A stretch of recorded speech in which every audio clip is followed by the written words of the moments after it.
여러분, 안녕하세요. 오늘은 정말 특별한 사랑 이야기를 들려드리려고 합니다. 한국의 무명 축구 선수가 스위스에서 만난 한 여성과의 운명적인 만남, 그리고 그들이 진짜 고향을 찾아가는 감동적인 여정을 담은 이야기입니다.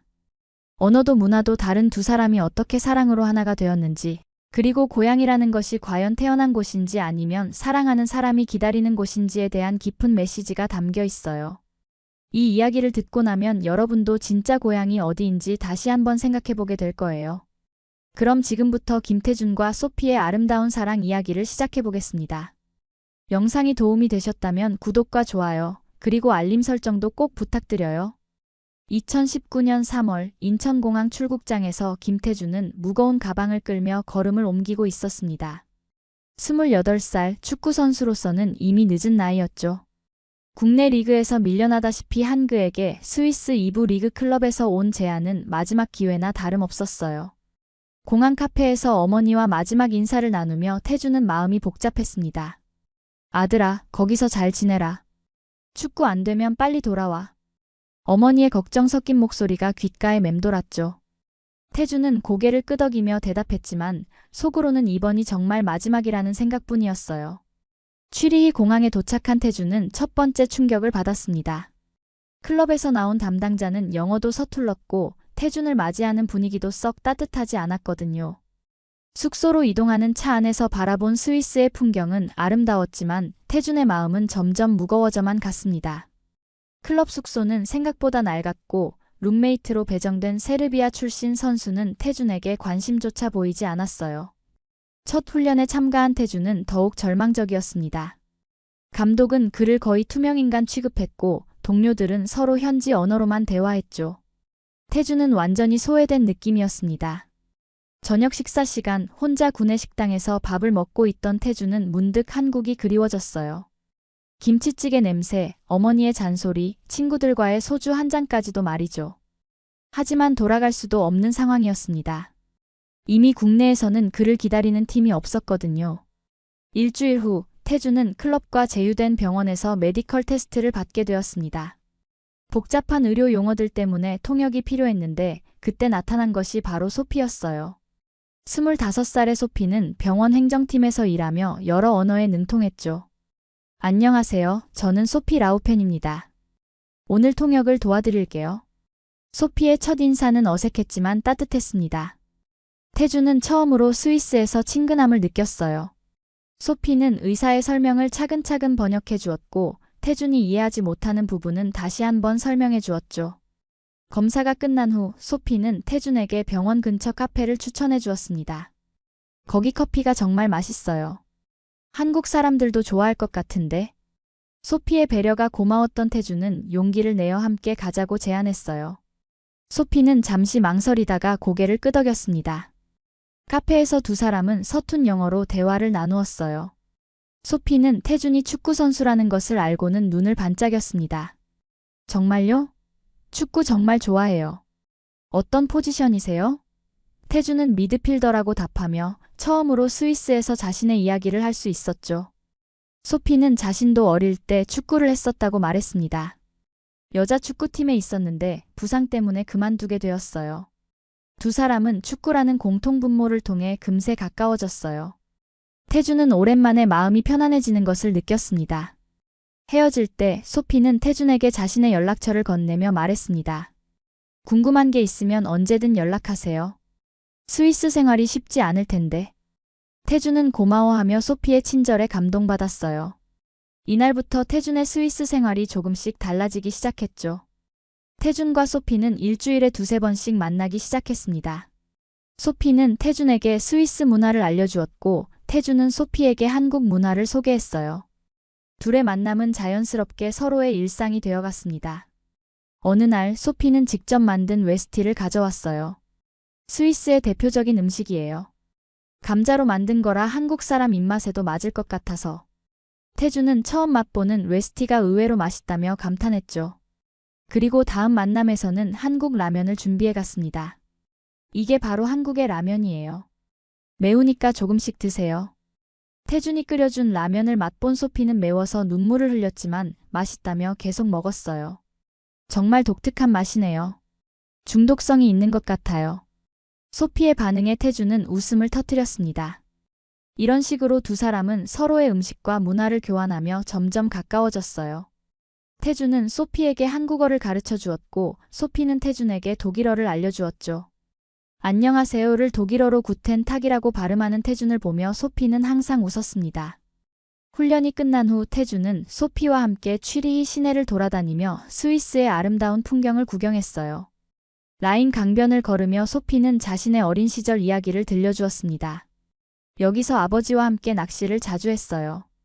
아버지가 그리워질 때면 이곳에 와요. 태준도 자신의 고향 이야기를 들려주었어요. 한국의 시골 마을에서 자랐는데 할머니가 키워주셨어요. 축구공 하나로 온종일 놀았던 기억이 나요. 소피는 태준의 이야기를 진지하게 들어주었고 두 사람은 서로의 과거를 공유하며 더욱 깊은 유대감을 느꼈습니다. 태준이 스위스에 온 지 석 달이 지났을 때 운명을 바꿀 사건이 일어났습니다.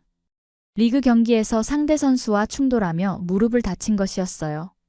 처음에는 단순한 부상으로 생각했지만 정밀 검사 결과 십자인대 파열이라는 진단을 받았습니다. 병원에서 검사를 받던 태준의 얼굴은 창백해졌어요. 의사는 최소 6개월의 재활이 필요하다고 했고 축구선수로서는 치명적인 부상이었죠. 통역을 맡은 소피는 태준의 절망적인 표정을 보며 마음이 아팠습니다. 클럽에서는 부상당한 태준을 더 이상 기다릴 수 없다는 통보를 해왔어요. 계약 해지 통지서를 받은 태준은 완전히 무너졌습니다. 꿈꿔왔던 축구선수로서의 삶이 한순간에 끝나버린 것 같았죠. 병원 침대에 누워있던 태준은 소피에게 말했습니다. 이제 한국 돌아가야 할지도 몰라요. 여기 있을 이유가 없어졌어요. 태준의 눈에는 눈물이 고였고 소피는 그런 태준을 보며 가슴이 먹먹해졌어요. 소피는 매일 병원에 찾아와 태준을 돌보았습니다. 태준이 좋아하는 음식을 가져오고 재활 운동을 도와주며 무엇보다 태준의 이야기를 들어주었죠. 포기하지 마세요. 축구가 안 되면 다른 길도 있을 거예요. 하지만 태준의 절망은 깊었습니다. 28살의 나이에 축구를 그만둔다는 것은 인생의 모든 계획이 무너지는 것과 같았어요. 한국에 돌아가봐야 기다리는 것은 불확실한 미래뿐이었죠. 소피는 그런 태준을 보며 자신도 모르게 마음이 아팠고 이때부터 태준에 대한 자신의 감정이 단순한 동정이 아니라는 것을 깨달았습니다. 태준이 한국으로 돌아가려는 준비를 하던 어느 날 소피는 용기를 내어 자신의 마음을 고백했습니다. 태준 씨, 저는 당신이 한국에 가는 것을 원하지 않아요. 아니, 만약 당신이 정말 가야 한다면 저도 함께 가고 싶어요. 태준은 소피의 말에 깜짝 놀랐어요. 소피, 무슨 말이에요? 당신의 인생이 여기 있는데? 소피는 진지한 표정으로 대답했습니다. 제 인생은 이제 당신과 함께 있는 거예요. 당신 없는 스위스는 의미가 없어요. 소피의 고백에 태준은 당황스러웠지만 동시에 마음 깊은 곳에서 따뜻함을 느꼈어요. 그동안 자신도 모르게 소피에게 의지하고 있었고 소피 없는 삶을 상상할 수 없었거든요. 소피, 하지만 한국은 당신에게 낯선 곳이에요. 언어도 문화도 다르고 제가 무엇을 할 수 있을지도 모르는 상황인데. 태준의 걱정에 소피는 미소를 지으며 말했습니다. 당신이 여기서 적응한 것처럼 저도 한국에서 적응할 수 있을 거예요. 소피는 가족들에게 자신의 결정을 알렸습니다. 부모님은 크게 반대했어요. 소피, 네가 미쳤니? 한국 사람과 결혼해서 한국에 간다고? 거기서 무엇을 하고 살 거니? 아버지는 화를 내며 말했고 어머니는 눈물을 흘렸습니다. 하지만 소피의 결심은 확고했어요. 아빠, 엄마, 저는 이 사람과 함께 사는 게 제 진짜 인생이라고 생각해요. 사랑하는 사람과 함께라면 어디든 갈 수 있어요. 소피의 말에 부모님은 더 이상 반대할 수 없었습니다. 태준은 소피의 결단에 감동받았어요. 자신을 위해 모든 것을 포기하려는 소피의 사랑에 눈물이 났죠. 소피, 정말 고마워요. 저도 당신을 사랑해요. 함께 새로운 시작을 해봐요. 두 사람은 서로를 끌어안으며 미래에 대한 희망을 품었습니다. 2020년 봄, 태준과 소피는 한국 땅을 밟았습니다. 인천공항에서 태준의 어머니를 만난 소피는 긴장했지만 정성스럽게 준비한 인사말로 첫 만남을 가졌어요. 어머니, 안녕하세요. 소피입니다. 잘 부탁드립니다. 서툰 한국어였지만 진심이 담긴 인사였죠. 태준의 어머니는 처음에는 어색해했지만 소피의 정성스러운 태도에 마음이 누그러졌어요. 아이고, 이 먼 곳까지 와서 고생이 많구나. 우리 태준이가 부족한데 잘 부탁한다. 어머니의 따뜻한 말에 소피는 안도했습니다. 두 사람은 경기도 외곽의 작은 집에서 새로운 삶을 시작했어요. 태준은 지역 유소년 축구팀에서 보조 코치로 일하기 시작했고, 소피는 외국인들이 많이 찾는 병원에서 아르바이트를 구했습니다. 처음에는 모든 것이 낯설고 어려웠죠. 특히 소피에게는 한국의 문화가 큰 도전이었어요. 한국어는 물론이고 음식, 예절, 인간관계까지 모든 것이 스위스와 달랐습니다. 장을 보러 가면 할머니들이 호기심 어린 눈으로 바라보았고 때로는 친근하게 말을 걸어주기도 했어요. 아가씨, 어느 나라에서 왔어? 시장 할머니의 질문에 소피는 스위스에서 왔어요 라고 답했습니다. 어머, 스위스가 어디야? 참 예쁘게 생겼네. 할머니의 순수한 호기심에 소피는 웃으며 스위스에 대해 설명해 드렸어요. 태준의 어머니는 소피에게 한국 요리를 가르쳐 주었습니다. 소피야, 우리 태준이가 김치찌개를 좋아하는데 한번 만들어 볼래? 소피는 열심히 배우며 한국 며느리가 되어가고 있었어요. 처음에는 김치의 매운맛에 혀를 내둘렀지만 점점 한국 음식의 깊은 맛을 이해하게 되었습니다. 결혼 1년 후 소피는 임신 소식을 전했습니다. 태준, 우리에게 아기가 생겼어요. 태준은 기쁨에 겨워 소피를 끌어안았죠. 두 사람의 사랑의 결실이 생긴 것이었습니다. 딸이 태어났을 때 두 사람은 아이에게 특별한 이름을 지어주었어요. 한국 이름은 서윤이, 스위스 이름은 엘레아였습니다. 두 나라의 문화를 모두 품고 자라길 바라는 마음이에요. 소피의 말에 태준도 고개를 끄덕였습니다. 서윤이가 태어나면서 집안 분위기는 더욱 따뜻해졌어요. 태준의 어머니는 손녀를 무척 사랑했고 소피에게도 더욱 친근하게 대해주었습니다. 소피야, 고생 많았다. 이제 우리 가족이야. 시어머니의 말에 소피는 감동받았어요. 소피는 한국 생활에 완전히 적응해가고 있었습니다. 김치 담그기도 배우고 한국 전통 명절도 함께 보내며 이웃들과도 친해졌어요. 소피 씨, 한국 사람보다 더 한국 사람 같아요. 이웃 아주머니들의 말에 소피는 뿌듯해했습니다. 태준은 유소년 축구팀에서 인정받으며 정식 코치가 되었어요. 비록 프로 선수의 꿈은 접었지만 아이들을 가르치는 일에서 새로운 보람을 찾았죠. 아빠, 축구 가르쳐주세요. 서윤이가 말을 하기 시작하면서 태준에게 축구를 가르쳐달라고 했어요. 소피는 병원에서 정직원으로 채용되었고 다문화 가정을 위한 상담 업무도 맡게 되었습니다. 자신의 경험을 바탕으로 한국에 적응하는 외국인들을 도와주는 일이었죠. 소피 선생님 덕분에 한국 생활이 쉬워졌어요. 도움을 받은 외국인들의 감사 인사에 소피는 보람을 느꼈습니다. 서윤이가 5살이 되던 해 소피는 오랜만에 스위스 가족을 만나러 가기로 했습니다. 5년 만에 고향 방문이었어요. 태준과 서윤이도 함께 스위스로 떠났죠. 취리히 공항에 도착한 소피는 묘한 기분이었습니다. 분명 자신이 태어나고 자란 곳인데 왠지 낯선 느낌이 들었어요. 엄마, 여기가 엄마가 살던 곳이야? 서윤이의 질문에 소피는 그래. 여기가 엄마의 고향이야 라고 답했지만 목소리에는 확신이 없었습니다. 가족들과의 재회는 기뻤지만 어딘가 어색했어요. 친구들을 만났을 때도 마찬가지였습니다. 예전에 함께 자주 가던 카페에서 만난 친구들은 여전히 5년 전의 이야기를 하고 있었죠. 소피, 한국에서 뭐 하며 살아? 힘들지 않아? 친구들의 질문에 소피는 한국에서의 행복한 생활을 이야기했지만 친구들은 잘 이해하지 못하는 것 같았어요. 그래도 여기가 내 고향인데 언제 돌아올 생각이야? 친구의 말에 소피는 답하지 못했습니다. 가장 큰 충격은 음식이었어요. 어릴 때부터 좋아했던 스위스 음식들이 이상하게 느껴졌습니다. 입맛이 완전히 한국 음식에 맞춰져 있었던 것이죠. 엄마, 이 음식 맛이 이상해요. 서윤이의 말에 소피는 자신도 모르게 고개를 끄덕였어요. 2주간의 스위스 여행을 마치고 한국으로 돌아가는 비행기 안에서 소피는 깨달았습니다. 자신의 진짜 고향이 어디인지를 말이에요. 인천공항에 도착해서 한글로 쓰인 간판들을 보는 순간 소피는 태준의 손을 잡고 말했습니다. 여보, 이제 여기가 진짜 우리 집이야. 고향은 태어난 곳이 아니라 사랑하는 사람들이 기다리는 곳이구나. 태준은 소피의 손을 꼭 잡으며 미소를 지었어요. 맞아, 우리 모두 집에 왔어. 집에 도착하자 태준의 어머니가 반갑게 맞아주었습니다. 어서 와, 많이 기다렸다. 시어머니의 따뜻한 말에 소피는 진정한 가족의 의미를 느꼈어요. 서윤이는 할머니 품에 안기며 할머니 보고 싶었어요 라고 말했습니다. 스위스에서 돌아온 지 몇 달 후 소피는 한국 생활에서 작은 변화들을 발견하기 시작했습니다.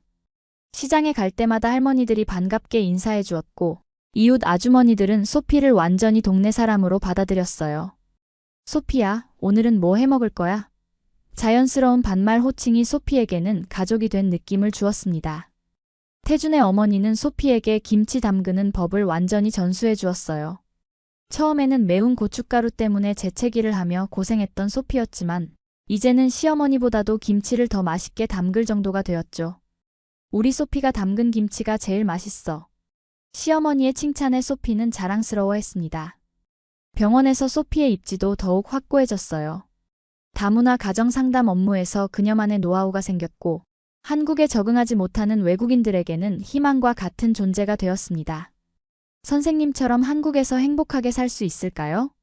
상담을 받으러 온 베트남 여성의 질문에 소피는 자신의 경험담을 들려주며 용기를 주었어요. 서윤이는 점점 자라면서 엄마의 나라에 대한 호기심을 보였습니다. 엄마, 스위스 말로 사랑해요가 뭐예요? 서윤이의 질문에 소피는 이일입에 디이라고 가르쳐 주었죠. 서윤이는 두 나라의 언어를 자연스럽게 배워가며 진정한 글로벌 아이로 성장하고 있었어요. 태준은 축구 코치로서 점점 실력을 인정받았습니다. 그가 가르치는 아이들은 지역 대회에서 좋은 성적을 거두었고 학부모들의 신뢰도 두터웠어요. 선생님이 가르쳐주신 덕분에 우리 아이가 많이 달라졌어요. 학부모들의 감사 인사를 들을 때마다 태준은 새로운 보람을 느꼈습니다. 어느 날 저녁 가족이 함께 식사를 하던 중 소피가 말했습니다. 정말 신기해요. 스위스에 있을 때는 한국이 꿈만 같았는데 이제는 한국이 진짜 우리 집이 된 것 같아요. 태준은 소피의 손을 잡으며 답했어요. 우리가 함께 만든 행복이니까요. 그날 밤 소피는 스위스에 있는 부모님께 편지를 썼습니다. 사랑하는 부모님, 저는 정말 행복합니다. 한국에서 진짜 가족을 만났고 진짜 고향을 찾았어요. 언젠가 부모님도 한국에 오셔서 우리가 얼마나 행복한지 직접 보셨으면 좋겠어요. 그날 밤 소피는 일기장에 적었습니다. 오늘 깨달았다. 고향은 태어난 곳이 아니라 사랑하는 사람이 기다리는 곳이다. 나의 진짜 고향은 바로 여기 한국이다. 창밖으로 보이는 한국의 밤 풍경이 소피에게는 세상에서 가장 아름다워 보였어요. 홋카이도 시골 중학교, 하얀 눈이 내리는 창밖을 바라보며 하루카 선생은 오늘도 똑같은 교과서를 펼쳤습니다. 29살 역사교사 하루카, 누구보다 원칙적인 성격으로. 정평이 난 그녀는 평소처럼 메이지 시대 근대화에 관한 수업을 시작했죠. 그런데 오늘은 뭔가 달랐습니다. 뒷자리 학생의 질문이 그녀의 마음에 파문을 일으켰습니다. 선생님, 한국에서 강제징용 같은 거 진짜 있었던 거예요? 늘 그랬듯 교과서에 나온 대로 외워두세요 라고 답했지만 왠지 마음 한구석이 불편했습니다. 교실 밖으로 나오는 길, 복도에서는 한국 노래가 흘러나오고 한국어 단어장을 들고 다니는 학생들이 늘어났습니다. 홋카이도 작은 학교에도 불어닥친 한국어 열풍, 그리고 학생의 질문. 이 두 가지가 하루카의 평화로운 일상에 균열을 가져오기 시작했습니다.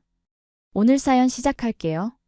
먼저 구독, 좋아요, 알림 설정 부탁드려요. 조용한 홋카이도 시골 중학교, 역사교사 하루카는 평소처럼 단정한 정장 차림으로 교실에 들어섰습니다. 29살의 하루카는 누구보다 원칙적인 교사로 정평이 나 있었죠. 창문 너머로 눈 덮인 산이 보이는 교실, 학생들은 여느 때와 같이 교과서를 펼쳐들고 있었습니다. 하루카는 분필을 들어 칠판에 메이지 시대의 근대화라고 적었습니다. 오늘은 교과서 87페이지부터 시작하겠습니다. 지난 시간에 배운 내용 기억하나요? 학생들이 조용히 고개를 끄덕이는 동안 뒷자리에서 한 학생이 손을 들었습니다. 선생님, 한국에서 강제징용 같은 거 진짜 있었던 거예요? 교실이 순간 조용해졌습니다. 하루카는 잠시 움직임을 멈췄다가 담담하게 대답했습니다. 교과서에 나온 대로 외워두세요. 시험에 나오니까. 하루카는 늘 그렇게 대답했습니다. 그런데 오늘은 왠지 마음 한구석이 불편했죠.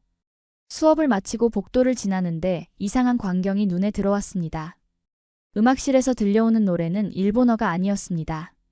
문을 살짝 열어보니 10여 명의 학생들이 한국 노래에 맞춰 춤을 추고 있었습니다. 벽에는 K-팝 동아리라는 한글 간판이 붙어 있었죠. 교무실로 돌아가는 길, 다른 교실 앞에서는 학생들이 모여 안녕하세요, 감사합니다와 같은 한국어 인사말을 연습하고 있었습니다. 그 옆 교실에서는 누군가 이거 진짜 맵다라며 웃음소리가 들려왔고 들여다보니 빨간 떡볶이를 나눠 먹고 있었습니다. 하루카는 자신도 모르게 발걸음을 멈추었습니다. 언제부터 학교에 이런 동아리들이 생겼던 걸까요? 교무실에 들어서니 동료 교사가 말했습니다. 요즘 애들 주머니에 한국어 단어장 안 넣고 다니는 학생이 없을 정도래. 하루카 선생은 모르셨어요? 하루카는 그제서야 학생들의 책상 속에 있던 작은 수첩들이 한국어 단어장이었음을 깨달았습니다. 뭔가 중요한 흐름을 놓치고 있다는 기분이 들었죠. 지금 일본 10대들 제2외국어보다 한국어를 택한다고요? 하루카는 퇴근 후 참석한 교사 연수 프로그램에서 발표자의 말에 놀라 되물었습니다. 발표자는 고개를 끄덕이며 그래프를 가리켰죠. 네, 홋카이도도 예외는 아닙니다. 도쿄는 말할 것도 없고요. 지난 3년간 중고등학생의 한국어 학습 비율이 무려 240% 증가했습니다. 이런 현상을 단순한 유행으로만 볼 수 없는 게 언어를 넘어 문화 전반으로 확산되고 있거든요. 발표자는 슬라이드를 넘겼습니다. 한국 드라마, 음악, 뷰티, 먹방 콘텐츠를 보는 일본 청소년들의 모습이 화면에 나타났습니다. 요즘 학생들은 한국어 자막으로 콘텐츠를 즐깁니다. 일본어 번역을 기다리지 않죠. 그만큼 한국어에 노출되는 시간이 많아졌고 이건 자연스럽게 언어 습득으로 이어지고 있습니다. 하루카는 자신이 가르치는 학생들보다도 한국 문화에 대해 덜 알고 있다는 생각에 위기감이 들었습니다. 연수가 끝나고 국어교사 미우가 다가왔죠. 하루카 선생, 서울에 한번 다녀와 보는 건 어때요? 저도 지난 겨울 다녀왔는데 학생들 마음을 더 잘 이해하게 됐어요. 미우는 자신의 스마트폰을 꺼내 보여주었습니다. 서울거리, 카페, 서점 사진들이었죠. 여름방학에 교사 대상 서울 단기 연수 프로그램이 있더라고요. 한국어를 몰라도 참가할 수 있대요. 하루카는 잠시 고민했습니다. 자신이 직접 보고 느껴야 학생들에게 뭔가 조언해 줄 수 있을 것 같았습니다. 게다가 수업 시간에 학생이 물었던 질문이 계속 마음에 걸렸죠. 교과서에만 의존하는 게 맞는 걸까? 정말 강제징용은 없었던 걸까? 하루카는 미우에게 물었습니다.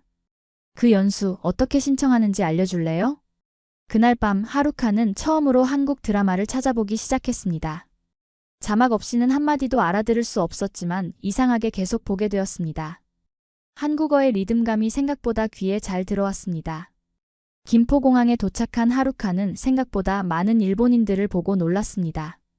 입국장에서부터 한국어와 일본어가 뒤섞여 들려왔죠. 하루카는 연수 프로그램 일행과 함께 호텔로 향했습니다. 버스 창문 너머로 본 서울은 상상했던 것보다 훨씬 현대적이었습니다. 저기 봐요. 지하철 광고판에 뭐라고 적혀 있죠? 옆자리 교사의 말에 하루카는 눈을 돌렸습니다. 지나가는 지하철역 벽면에 일본인 대상 한국어 학원, 한류 콘텐츠 번역, 인턴 모집이라는 광고가 일본어와 한국어로 병기되어 있었습니다. 서울에 도착한 지 1시간도 안 됐는데 이미 일본어가 곳곳에서 보였습니다. 호텔 체크인을 마친 하루카는 주변 산책을 나섰습니다. 골목길에 있는 작은 북카페에 들어가 보니 책장 한쪽에 일본인을 위한 고급 한국어 회화라는 책이 가득 꽂혀 있었습니다.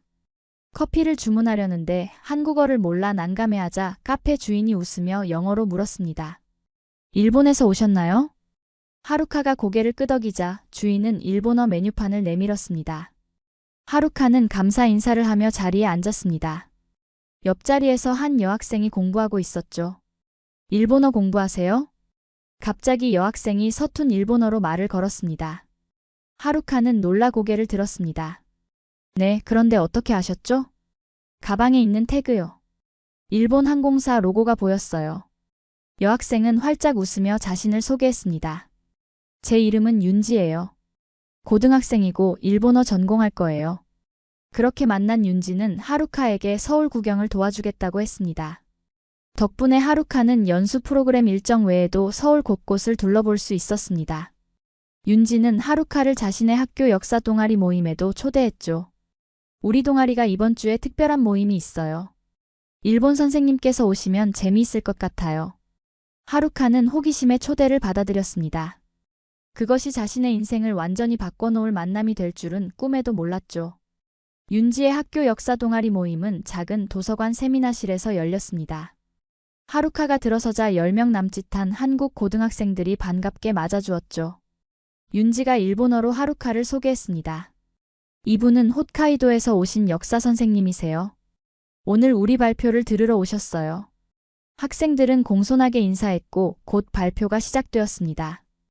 오늘의 주제는 을사능약과 일제강점기 초기 상황이었습니다. 발표는 한국어로 진행되었지만 윤지가 옆에서 중요한 내용을 간단히 일본어로 통역해 주었습니다.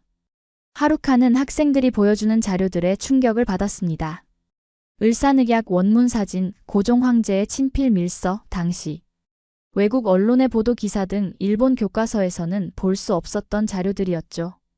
학생들은 이어서 강제징용에 관한 발표를 시작했습니다. 다음은 우리 동아리가 작년에 만든 영상입니다. 강제징용 피해자 할머니와의 인터뷰예요. 영상이 시작되자 80대로 보이는 할머니가 나타났습니다. 윤지가 조용히 통역해 주었습니다. 16살에 일본으로 끌려갔어요. 공장에서 하루 16시간씩 일했죠. 밥은 하루에 2끼, 그것도 썩은 쌀이었어요. 도망치다 잡히면 매를 맞았고 월급은 한 번도 받지 못했어요. 하루카는 입을 다물지 못했습니다. 자신이 배우고 가르쳐온 내용과 너무나 달랐기 때문이죠. 일본 교과서에는 노동자 모집이라고만 되어 있었습니다. 자신이 가르치던 내용이 가공된 역사였다는 자괴감이 밀려왔습니다. 영상이 끝나고 토론 시간, 한 학생이 하루카에게 물었습니다. 선생님, 일본에서는 이런 역사를 어떻게 가르치나요? 하루카는 말문이 막혔습니다. 솔직히 말할 수 없었죠. 학생들이 실망할 것이 뻔했으니까요. 하지만 윤지가 구해주었습니다. 일본에도 진실을 알리려는 선생님들이 많아요. 하루카 선생님처럼요. 윤지의 말에 하루카는 눈물이 날 것 같았습니다. 자신은 진실을 알리는 교사가 아니었으니까요. 오히려 잘못된 역사를 가르쳐온 사람이었습니다. 일본으로 돌아온 하루카는 수업 방식을 조금씩 바꾸기 시작했습니다. 교과서만 그대로 읽어주던 예전과 달리 한국에서는 이 사건을 이렇게 본다라는 말을 조심스럽게 덧붙이기 시작했죠. 학생들은 눈을 반짝이며 집중했습니다. 선생님, 한국에 또 가실 거예요? 저도 한국어 배우고 싶어요. 수업이 끝난 후 한 학생이 다가와 물었습니다. 하루카는 미소를 지었습니다. 관심 있으면 한국어 동아리에 가입해봐. 나도 조금씩 배우고 있어. 그러나 하루카의 변화는 곧 문제가 되었습니다. 다음 날 아침 교장실로 호출을 받았습니다. 하루카 선생, 어제 수업 내용에 대해 학부모 민원이 들어왔습니다. 교과서 외의 내용을 가르친다는 내용인데 설명해 주시겠어요? 하루카는 침착하게 대답했습니다. 단지 비교 관점을 제시했을 뿐입니다. 학생들의 비판적 사고력을 키우기 위해서는 다양한 시각을 보여주는 것이 필요하다고 생각했습니다. 교장은 고개를 저었습니다. 그런 접근은 위험할 수 있어요. 우리는 문부성이 인정한 교과서 내용대로만 가르쳐야 합니다. 앞으로는 주의해 주세요. 교무실로 돌아오는 길, 동료 교사들의 따가운 시선이 느껴졌습니다. 점심시간, 옆자리 교사가 비아냥거렸습니다. 요즘 한국에 빠져 사는 것 같더니 수업까지 영향받았나 보네요. 조심하세요. 그러다 자리 잃을 수도 있어요. 하루카는 아무 말도 하지 않았습니다. 하지만 그날 오후 자신의 책상 서랍에서 접힌 쪽지 하나를 발견했습니다. 선생님, 한국어 잘하고 싶어요. 더 많은 이야기 들려주세요. 그리고 다음 날 또 다른 쪽지가 있었습니다. 저도 서울에 가보고 싶어요. 어떻게 준비해야 할까요? 하루카는 깨달았습니다. 진실을 말하면 외면당할 수도 있지만 진심은 학생들에게 통한다는 것을요. 한 달 후 하루카는 중대한 결정을 내렸습니다. 정규 교사직을 그만두고 시간 강사로 전환한 것입니다. 그리고 남은 시간은 사명을 위해 다시 한국으로 향했습니다. 윤지에게 연락하자 윤지는 기뻐하며 서울에서 만나자고 했습니다. 하루카 선생님, 제가 소개해드릴 분이 있어요. 민호 오빠라고 역사대학원생이에요. 지금 흥미로운 프로젝트를 진행 중인데 선생님께서 도움을 주실 수 있을 것 같아요. 다음 날 서울대학교 도서관 앞에서 민호를 만났습니다. 민호는 영어로 자신을 소개했습니다. 윤지에게 많은 이야기 들었습니다. 제가 지금 역사 소책자 일본어 번역 프로젝트를 진행 중인데 일본인 원어민의 도움이 필요합니다. 민호의 프로젝트는 한국의 근현대사를 다룬 소책자를 일본어로 번역해 일본에 배포하는 것이었습니다. 특히 양국의 역사 갈등 부분을 정확하고 균형 있게 전달하는 데 중점을 두고 있었죠. 번역은 AI 툴로 초벌 작업을 하고 원어민이 검수하는 방식입니다. 하루카 선생님 같은 분이 함께 해주시면 정확한 뉘앙스를 살릴 수 있을 것 같습니다. 하루카는 흔쾌히 동의했습니다. 그렇게 하루카는 매주 몇 일씩 서울에 머물며 번역 프로젝트에 참여하기 시작했습니다. 처음에는 단순히 일본어 표현을 다듬는 수준이었지만 점차 역사적 맥락을 이해하게 되면서 더 깊이 참여하게 되었죠. 이 부분은 일본 독자들이 오해할 수 있어요. 조금 더 배경 설명이 필요할 것 같습니다. 하루카의 제안으로 소책자에는 일본 독자들을 위한 보충 설명이 추가되었습니다. 그렇게 첫 번째 소책자 을사늑약, 그 숨겨진 이야기가 완성되었습니다. 번역 작업을 하면서 하루카는 점점 더 많은 역사적 사실을 알게 되었고 자신이 단순한 번역가가 아닌 진실을 전하는 기록자라는 사명감을 느끼기 시작했습니다. 그리고 민호와 윤지는 하루카에게 더 큰 도전을 제안했습니다. 유튜브 채널을 만들어보는 건 어떨까요? 영상으로 보여주면 더 많은 사람들에게 다가갈 수 있을 것 같아요. 민호의 제안에 하루카는 처음에는 망설였습니다. 자신의 얼굴을 드러내는 것이 부담스러웠기 때문이죠. 하지만 윤지가 대안을 제시했습니다. 하루카 선생님이 얼굴을 보여주지 않고 내레이션만 맡으시면 어떨까요? 일본어 원어민의 목소리가 있으면 일본 시청자들에게 훨씬 진정성 있게 다가갈 수 있을 거예요. 결국 하루카는 동의했고 민호가 운영하던 한국어 역사 채널의 일본어 버전 제작이 시작되었습니다. 하루카는 내레이션을 맡았고 얼마 전 서울에 유학 온 미우도 프로젝트에 합류했습니다. 미우는 예전에 교사 연수 때 만났던 국어교사였죠. 첫 번째 영상의 주제는 고종의 생애였습니다.